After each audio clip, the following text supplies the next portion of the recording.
bad perms, you can still put them in your block, sure, but beware, because negs might crack down hard on you. You're much better off sticking with some of the other positions we covered. So now I'm going to give you some templates for counterplan responses. The first might be the dump. On here you would have a mixture. I'm going to give you a quick 9. You don't have to write this down, but this is an example of what a list of counterplan responses might look like. 1, the counterplan can't solve. Nothing in the counterplan evidence says that they're capable of lifting the embargo, let alone garnishing any goodwill relations from consult counterplan. 2, the counterplan is topical. It's still constructive engagement with Cuba. Even if they consult Japan first, they're still proving the resolution true. 3, A, perm. Do both. We can consult Japan and enact every single mandate of my plan. None of those are mutually exclusive with each other. I have an absolute right to do that. B is the perm solves best. If you pass all of plan and you consult Japan, it's identical, functionally identical with their counterplan. So I garnish all of the plan's specific solvency for enacting the plan, as well as the tentative solvency of consulting with Japan. 4, my plan uniquely captures the advantages that they don't get. Remember, they may or may not enact plan if they consult Japan first. My evidence says that you have to enact plan and then you garnish advantages, so you prefer mine. 5 is the D rule, advocacy qualms. Remember, they're running this conditional. That justifies all kinds of moving target positions, and it also means that they're not accountable for positions that they set up in the 1NC. That means that they can have flips in advocacy. I think they should be voted down for introducing such an abusive position that might go away later in the round. The damage has already been done.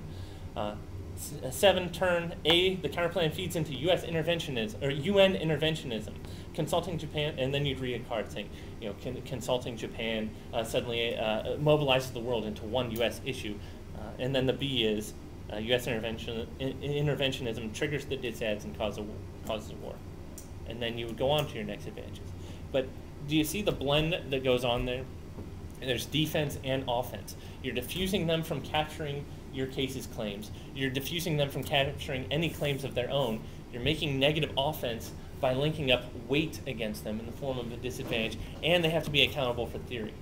If somebody has to cover all of that, they can't group and pull through, and group and pull through. Negatives are able to make the most of a time skew when they can group and pull through all kinds of positions that they have to carry through to the 2. So a blend like that would work. You could also do a theory-intensive dump. Some people might just go, conditionality, dispositionality is bad, and then they'd put 4 reasons. The counterplan is topical. You'd say why, and you'd say the rules prevent it. Then you'd say the perm is a test to competitiveness. The counterplan isn't written, that's abusive. The counterplan says do the AF plan. Yeah, here's an interesting poem. Sometimes negatives will run the counterplan, and the text of their counterplan is, we'll have the UN do the AF plan. That's how the text actually reads.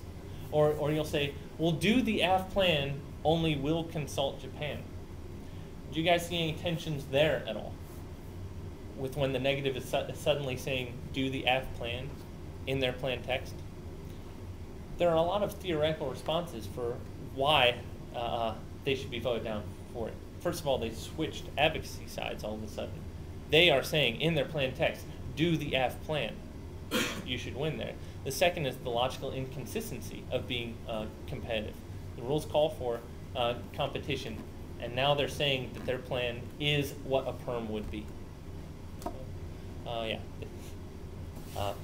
But anyway, for a theory dump, you'd probably argue that, on T, they argue for jurisdiction, and now this is in conflict. Vote them down for that. You would argue there's no negative fiat. Mark talked about negative fiat this morning. Does anybody remember how that argument runs? Okay.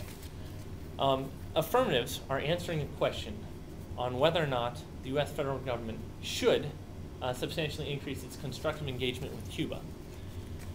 Fiat is it resolves the question of whether we would or should do the affirmative plan or do something about the resolution.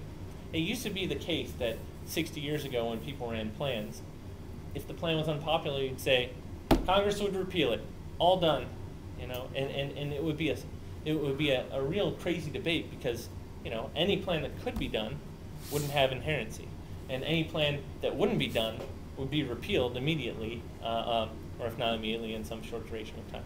So fiat was what allowed affirmatives to pass their plan and sustain it.